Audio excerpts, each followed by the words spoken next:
Imperishable is the way which leadeth to the Master.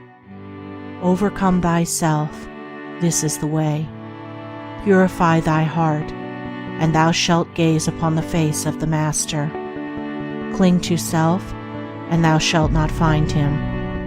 Abandon self, and lo, the Master abideth with thee. The impure have no eyes to see the pure. The darkness cannot penetrate the light, and immortality is hidden from that which is perishable. Therefore, leave that to which thou clingest. Yield up thy desires, and the satisfaction of the Master shall fill thee. Yield up thy opinions, and the light of the Master shall illumine thee. Go not after the evanescent and the perishable, and thou shalt enter into the possession of the eternal and imperishable.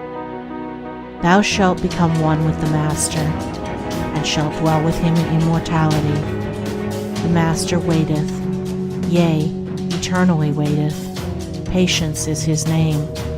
He departeth not from compassion, and where righteousness abides, there dwelleth he. Hidden is he in love. Come unto love, and thou shalt find him. The light of wisdom enveloped him. Purify thine understanding, and thou shalt know him. The glory of truth covereth him up. Relinquish self, and thou shalt see his form. Why perceivest thou not the truth? Why hearest thou not the voice of the Master? Thou perceivest not the truth because of thine own errors. Thou hearest not the Master's voice, because the voices of self clamor loudly within thee. As clouds hide the face of the sun, so the clouds of error hide the face of the Master.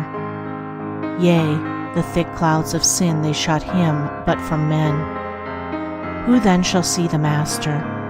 Who shall comprehend him? Who shall dwell with him? Who shall hear his voice? Even he who is of pure heart, who is gentle, compassionate, and infinitely patient, who returneth meekness for anger, love for hatred, forgiveness for abuse, and silence for condemnation.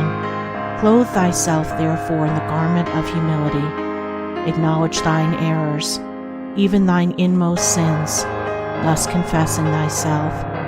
Thou shalt find the way of love, and finding love, thou shalt find the Master, and finding the Master, thou shalt be at rest. Deny thyself, subdue thyself, conquer thyself. Let not goodwill depart from thee. Be at peace with all, yea, even with the beasts. So shall the highest truth take up its abode within thee. Unto thee the heart of the Master shall be revealed. Sorrow to the uttermost. Leave all that thou art proud of, yea, sacrifice all. So shalt thou put on the yoke of lowliness, and shalt thou enter into a knowledge of the law. Then shalt thou come to know the three names of the law of good. The first is justice, the second righteousness, the third love. Men loving self deny these lofty names, and have no knowledge of the law of good. Wandering in the dark, they fall into treacherous places, and fear and doubt and sorrow and suffering dwell with them. Practice the inward righteousness, and thou shalt see the ineffable glory of the three names. Thou shalt comprehend the law of good, and bliss and peace shall fill thee. To know the law, to obey the law, to practice the law, this only is salvation. This only is emancipation from error and unrest. Supremely glorious is the law of good. Supremely peace-giving is the knowledge of the law. Supremely blessed is he whose pilgrim feet walk in obedience to the law. He who says, I will no more cling to self. I will no more engage in strife. I will no more retaliate. I will no more judge and condemn. Hitherto I have clung to self. I have sought to gratify self. I have defended and protected self. But now I will abandon self. I will sacrifice and not defend myself. Yea, utmost crucifixion shall be mine. all men, and only myself will I condemn. The garment of humility shall cover me. Righteousness and love shall be my protection. Even in the highest will I take my refuge. Goodwill shall be my guide. Compassion shall not depart from me. And the divine gentleness of truth shall guide my thoughts and actions. Thus I will cease from sin. Thus will I practice the highest good. He who thus resolves shall know the law. The law of good shall he comprehend. The fullness of its majesty shall be revealed to him, and from all evil shall he be protected.